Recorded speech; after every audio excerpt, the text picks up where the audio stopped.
FIFA বিশ্বকাপ 2026-এ খেলার জন্য ব্রাজিল ফাইনাল টিম ঘোষণা করেছে। চলুন দেখে নেই কারা মাঠে নামার জন্য প্রস্তুত। সিলেক্টেড গোলকিপার হিসেবে খেলবেন অ্যালিসন, অ্যাডারসন এবং ওয়েভারটন।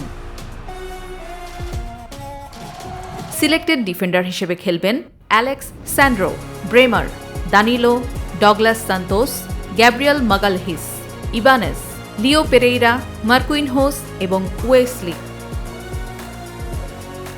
মিডফিল্ডার হিসেবে থাকবেন Bruno Guimaraes, Danilo Santos, Casemiro, Fabinho, Lucas Paqueta, যারা মিডফিল্ড থেকে অ্যাটাকিং এরিয়া পর্যন্ত খেলবেন।